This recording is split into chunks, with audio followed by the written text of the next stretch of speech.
Có một loại ớt xuất thân từ Mexico. Ta nói vị của em nó thì cay tới bỏng lưỡi luôn. Còn tên tiếng Anh của nó là Peter, còn tên tiếng Việt là Cutie. Đã vậy hình dạng của em nó thì siêu đặc biệt. Giống cái gì? Giống cái gì thì hãy comment ngay bên dưới nha. Giống gì vậy ta? Một câu hỏi một mở vô tình thấy được trên mạng. Khi con gái ở nhà một mình và khi con trai ở nhà một mình, tại sao lại khác nhau như vậy? 5 dặm và 2 dặm có ý nghĩa gì? Mọi người giúp bụng mở trả lời câu hỏi với. Xin chào mọi người ổn chứ? Ngày đầu tiên ở chỉ thị 16 toàn dân không ra đường, mình có ổn không? Riêng bụng mở trời ơi nó chán kinh khủng luôn đó mọi người. Thiệt luôn á, cứ lên lầu rồi xuống lầu rồi đi nấu ăn rồi lại lên máy tính, chả làm được gì hết. Thôi thì đem cũ á, trước khi bị cấm giận đó mọi người đem ra dùm cho mọi người coi. Đây là một chuyến từ thiện mà nhóm bạn của bụng mở làm trước đó 4 ngày. Mỗi phần quà tôi chỉ có 10 gói thôi á, nhưng mà bụng mở phát hết 100 thùng luôn mọi người. Ghê chưa? Tôi động anh em bà con cô bác lại nè, rồi người có tiền thì hùng tiền, người có sức thì hùng sức á. Mà trong chuyến đi từ thiện này bụng mở dành một điều đó mọi người, đúng là gì? Lá gành đừng lá rách đừng lá nát. Trời ơi nhiều mình cảm thấy thương lắm khi mà nhận được quà á, còn có cô chú á, trời ơi chắp tay vái mình một cái, tụi tôi bỡ ngỡ luôn á. Cảm thấy cái việc mình làm á không biết có đem lại lợi ích nhiều hay không, nhưng mà cảm thấy mang được niềm vui cho mọi người, chia sẻ với cộng đồng ở cái mùa này á thực sự rất là vui cho mọi người. Mà có người ý kiến với tôi á là anh ơi anh đừng lên phát quà, tại vì có những cô chú mà mối ở ngoài đường nó ngồi sẵn chờ lại phát thôi, chờ lại nhận thôi. Nhưng mà đối với tôi trời, mình làm gì từ thiện đó là từ tâm, ai nhận ai đều lọc gì thì tại họ cũng mình cứ cho đi rồi sẽ nhận lại các bạn ơi. Có một tiệm bánh bèo đã tồn tại hơn 50 năm rồi vẫn nằm im trong con hẻm Lê Văn Sĩ, mà giá vẫn không thay đổi, vẫn chỉ có 5k một chén, bán chủ yếu cho người lao động nghèo, người đam mê và đặc biệt là Việt kiều về thì siêu thích ăn chỗ này luôn. Đố các bạn là ở đâu nè? Đó chính là quán bánh bèo Mã Xíu nằm ở trong con hẻm 284 Lê Văn Sĩ. Ở đây bánh ăn tới đâu thì các bạn mới được đổ tới đó, nên bánh lúc nào cũng nóng thiệt nóng hết, như là mới ra lò luôn. Bánh bèo ăn kèm xíu với tép tôm, rú thịt, rồi nước mắm thì siêu cay. Đã vậy cũng có một tí xíu mỡ hành và hành phi trộn lên trên, vừa rẻ vừa ngon. Kỷ lục của bạn đã từng ăn bao nhiêu chén? Còn bụng mở là 15 chén. Nhớ gọi thêm chả nè, có bánh bột lọc nữa. Quán trước đây là của mẹ chồng cô bán, bây giờ thì cô bán. Ta nói cô là tên là Xíu nha mọi người. Vừa lấy được chồng vừa học nghề của mẹ chồng luôn, nhất là cô rồi chứ ai làm lại cô nữa. Mọi người rảnh thì ghé ăn chơi đi nè. Một phần bắp xào trứng muối mà còn bỏ thêm một cái hột gà vào xào chung nữa. Còn bắp nước thì được rưới một lớp dày thiệt dày mỡ hành ở phía trên. Xin chào, mình là anh bụng mở, bỏ dở giấc mơ đi review đồ ăn dạo về bài virus corona. Mấy tuần trước còn hiển hãy hẳn vui ơi vui vì phát hiện ra một cái quán thế giới bắp luôn, bắp xào, bắp nước ở đối diện hẻm nhà mình. Chưa kịp khoe gì đó thì đã lockdown rồi. Bây giờ thì buồn quá khoe đi, rồi hết lockdown mọi người tìm tới ăn nha. Tiệm bắp xào nho nhỏ nằm ở giữa đường ray, cô bán tên cô bảy, xào bắp mối rất ngon. Trời ơi chỉ có 25.000 thôi cho một phần bắp xào trứng muối kèm thêm một cái hột gà. Đảo điều tay lên thì ta có một cái phần ăn tối siêu meli luôn. Còn nếu bạn không thích thì ăn bắp nướng nha, rưới một lớp mỡ hành. Ta nói thiệt là la mà bây giờ có lá la đố lồ ngon ơi là ngon thì cũng vậy thôi, cũng không được ăn. Trời ơi tôi nhớ Sài Gòn của những ngày xưa quá. Hãy cho tôi đi review để tôi kiếm những clip review đi mọi người ơi. Một nồi chè dưỡng nhan đạt đến trình độ thượng thừa của cái đẹp. Dạo này chẳng có đi làm gì hết trơn, một mở ở nhà tới khuya tới 5-6 giờ sáng mới đi ngủ, nên nổi bài 3 cục mộng, 2-3 cục thì ở mặt, còn 2-3 cục thì ở. Mỗi lần ngồi tôi đau ơi đau luôn, nên quyết tâm nấu cái chè dưỡng nhan này, dưỡng lại cái nhan sắc một tí xíu nha. Tất cả các nguyên liệu đã chuẩn bị thật là kỹ càng, còn công thức thì ta nói học Google không sót cái một chữ nào luôn đó mọi người. Nấu bao nhiêu phút rồi bỏ cái gì vô, trời ơi tôi làm y chang luôn. Nào là có bông tiết nè, có nhãn nhục nè, có táo tàu nè, có hạt sen nè, đã vậy cho vài lát đường thốt nốt nữa, nấu sôi trong 4 tiếng. Trời ơi nhìn bắt mắt lắm đúng không? Nhưng mà mọi người ơi, sao cái nồi chè của em mặc dù đã bỏ đường rồi mà vẫn chua chua vậy là sao? Chua từ đâu vậy mọi người? Rõ ràng là em nấu theo công thức của bà Google mà cái gì chua đâu ra, em đâu có dắt một miếng tí xíu chanh nào đâu. Mà người chỉ em với chứ em ngu quá. Dạo này tình hình căng thẳng quá thôi thì bụng mỡ sẽ chỉ các bạn một biện pháp kiểm tra xem mình có nóng sốt tại nhà hay không, để còn biết tình hình thế nào còn đi cách ly. Đó chính là một chiếc đo nhiệt kế siêu mini chỉ nhỏ bằng con ngón út của chúng ta mà thôi, với hình dáng là một viên thuốc. Còn phía dưới là một dắt cắm tai nghe đó, cứ cắm vào điện thoại, còn có lỗ 3.5 đó. Rồi xong rồi chỉnh tính năng và quét đo thôi đó, báo liền trong 2 giây nha. Ngoài đo người ra chúng ta còn thể đo nhiệt độ của các vật thể nữa, từ cục đá tới bàn ủi, máy lạnh, dầu khí, hũ quá, thủ kem gì tất cả tật đều đo được. Đó đây là một trong những biện pháp sàng lọc mà ta nói người sốt lên đo là chắc cú nhất. Phải có sốt quá thì đưa vô bệnh viện liền nha. Các bạn có biết thứ mà làm bụng mỡ cảm thấy vui và ấm áp nhất lúc này là gì không? không phải là nhà full đồ ăn, hay là cũng không phải là sắp được tiêm vaccine, mà chính là từng người đó các bạn. Từng người ở chỗ một cậu đoàn viên thanh niên ẵm bà lão từ nhà ra đến chỗ xét nghiệm để cho bà lão được xét nghiệm xem mình có bị mắc bệnh không. Rồi từng người ở cô hàng xóm đem một đống rau củ quả quê lên còn lắm bùn lắm cát, rửa thật sạch rồi phát vội cho hàng xóm láng giềng mỗi người một ít để ăn thoát khỏi mùa này. Từng người còn ở chỗ các anh shipper ăn vội gói mì uống đại ly nước rồi vội vội vàng vàng đi ship nhu yếu phẩm cần thiết cho chúng ta. Trời ơi, các anh như những siêu nhân thật là nhiều sắc màu, tỏa mọi hướng trên cung đường, không ngại dịch, không hại mưa nắng. Sài Gòn của chúng tôi là thế á. Có thể không còn ồn ào, không còn nhộn nhịp, không còn sầm uất, nhưng với chúng tôi thì nó luôn nghĩa tình và đầy đáp tình thương yêu.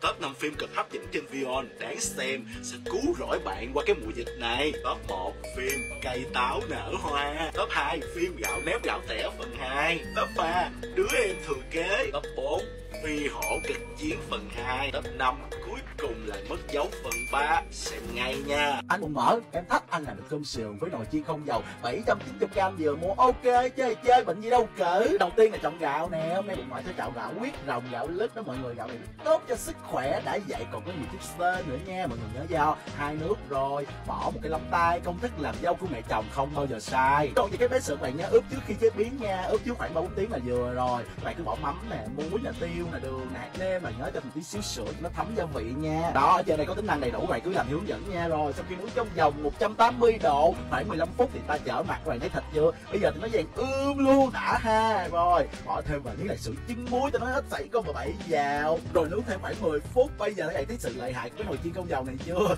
Trời ơi, nó đẹp quá đúng không? Hấp dẫn hơn cô bảy bán sườn đầu ngõ luôn.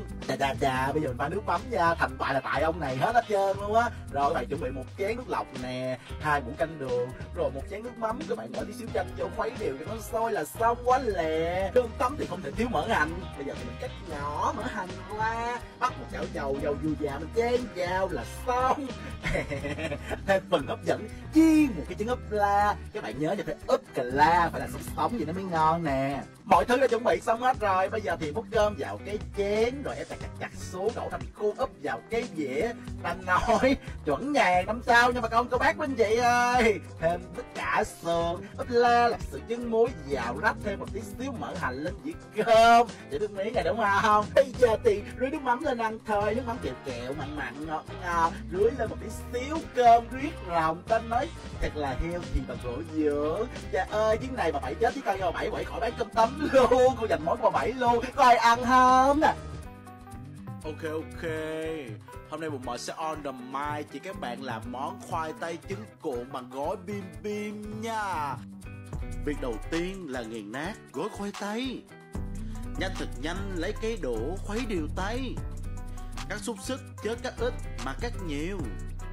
Cho hỗn hợp tất cả vào, trộn thật đều. Mở nước lên, nấu thật sôi, cho bịch bánh vào. Đến khi nào bịch bánh ráo thì lại lấy ra. Ố là la, thế là xong món đá trứng cuộn. Muốn thật ngon cho miếng tương, ta nói nhức nách. Thế là xong một vơ ráp, ta nói nhức đầu. Bạn biết đây là loại bùi chú gì chứ? Hãy nhắm một mắt lại rồi nhìn vào lỗ sàn sẽ thấy nó. Top 3 bộ phim Hàn Quốc bạn không nên xem nếu không bị muốn chảy hết nước mắt. Bộ phim thứ nhất, Điều Kỳ Diệu ở trại giam số 7. Bộ phim thứ hai, Điều Ba Mẹ Chưa Kể. Bộ phim thứ ba, Bà Em Sẽ Đến.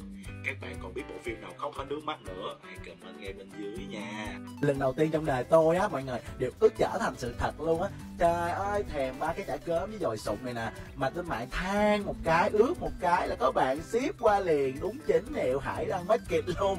Đó, ship một bọc, gói gọn cẩn thận nha mọi người. Đó, nhìn thích chưa? Trời, tôi mê cái này lắm luôn á. Sẵn tiện được tặng em nó. Thôi thì mình test thử cái nồi chiên không dầu, mua 890 trong cái cộng đồng nồi chiên không dầu coi nó ok không nha. Kể về cái sự tích nồi chiên không dầu này là tôi với người yêu tôi á quýnh lộn một chập luôn á mọi người. Tôi nói cái nồi chiên không dầu thì có 890 chiên được vài ba bữa là nó hư, với lại chiên cũng không có ngon lành gì đâu. Cái bạn gái tôi kêu chị cái nồi chiên không dầu này em tìm hiểu kỹ lắm rồi, nhiều chị nhiều cô nhiều gì đã mua chiên nó vàng ngon lắm. Nói tôi không tin, nồi chiên không dầu thì phải 3-4 triệu 5-6 triệu chiên mới đã. Rồi đó, cái bà lấy hết tiền lại bà mua bà giấu tôi bà chiên không. Trời ơi ai nghèo vàng đó, mọi người thấy cái dồi sụn với cái chả cớm không, trời nó vàng luôn, không có tí xíu dầu luôn, chỉ bỏ vô mà chiên chấm với tương ớt thôi là hết sảy không bà bảy. Đúng là lợi hại thiệt mọi người, thiệt luôn mọi người, mà không mua cái nồi chiên không dầu là sai lầm lớn luôn á nha. Ê ô, thật là nhớ cái không khí Sài Gòn trước đây nha. Lúc này các bạn thèm gì nè? Bụng mỡ, thèm một tô phở, tái nạc và nhiều gân. Bụng mỡ, thèm được ăn hải sản ở tiết ngoài cầu cảng. Bụng mỡ, thèm một ly trà sữa có thật nhiều trân châu, với cái cục nâu rồi cái cục vàng, chỉ cần ship cho nàng là nàng chết ngất. Mỡ, thèm được đi Đà Lạt có mây trắng nắng vàng và hoa thơm cọ lạ. Bụng mỡ, thèm luôn tô hủ tiếu với vài cọng bún riêu, với con ghệ người yêu đã 3 tháng chưa gặp kể từ ngày ăn Tết. Còn các bạn thèm gì hãy comment ngay bên dưới nha. Yeah, thèm quá đi. Mì Indomie và câu chuyện vô của mì chợ. Theo bụng mỡ được biết thì gói mì xuất hiện trên thị trường cũng khá lâu rồi. Cái thời muốn ăn cái mì này thì phải ra Shop & Go thì mới ăn được, tại vì có mỗi Shop & Go bán và cũng không được tự nấu luôn, nhân viên của Shop & Go nấu cho mình ăn thôi. Và hôm nay bụng mỡ sẽ bê nguyên công thức của ngày đó về cho các bạn nha, có biến tấu một tí xíu. Đầu tiên lấy mì ra và đổ tất tần tật các gói gia vị lại với nhau. Bạn thích ăn ngọt thì bụng mỡ thì bỏ thêm miếng tương ớt rồi bỏ miếng đường vào, khuấy đều thật đều lên, để nước sôi bỏ rau củ quả tổng hợp này nè. Trời ơi, ngày trước mua Shop & Go 5.000 một muỗng dã man mọi người. Đó, đợi sôi lên chúng ta vớt mì ra rồi bỏ vào, trộn đều cái hỗn hợp hồi nãy chúng ta có sẵn đó, bây giờ trộn càng đều tay thì càng ngon nha. Rồi cái khúc này là quan trọng nhất, là cái khúc này gọi là bạn có giàu không nè. Khi mà có mì rồi chúng ta đi chọn topping này, ngày trước Shop & Go bán đủ thứ, trứng gà rồi chả cá rồi xúc xích rồi gà chiên, nói chung là các bạn có topping gì bỏ lên nha, nó kèm cái rau củ quả lên trên nữa. Trời ơi, bây giờ thì không có Shop & Go nữa thì có ở nhà có gì bỏ vô. Ngày trước không có tiền nên bỏ lắm, bây giờ ở nhà thì có đủ thứ, thôi gì nhà mình có gì bỏ vô nha. Trời ơi, mày mặc chưa, ăn tới sáng rồi có mấy cái nồi này nữa, bảo đảm bạn làm cho các bạn gái mình ăn đi mê liền á. Một dĩa bánh lọc gói lá đúng vị Huế kèm theo một miếng chả cá thu. Đó là tất cả món quà của người yêu cũ tôi tặng tôi trong mùa dịch này đó mọi người ơi. Thôi kệ, cũ thì cũ, mà gửi thì ăn thì ăn thôi. Bánh được làm handmade tại nhà và chả cá cũng vậy luôn nha mọi người. Trời ơi, những cái này khoảng vài năm trước mùa nào cũng được ăn, còn bây giờ mùa này đói lắm mới được ăn, chia tay mất rồi. Nhưng mà không sao, cái vị nó vẫn ngon như ngày nào. Nước mắm vẫn đặc kẹo sền sệt, cắt một miếng ớt vào. Còn em bánh lọc thì vẫn trời ơi ấp trong một cái gói lá chuối như ngày nào. Và đặc biệt sâu tận sâu bên trong các bạn sẽ khám phá được có một enter nuôi nước mắm lên đi rồi ta cùng bốc trần em đó nha. Bột ở ngoài thì ta nói nó nóng và dẻo, còn tôm và miếng mỡ thì nó ướt cả đầu lưỡi luôn, không kèm quên cái chả cá thu đậm vị chả yêu thương ngất ngây. Không biết em người yêu cũ còn ngon không ta, chứ bánh của em vẫn ngon nha.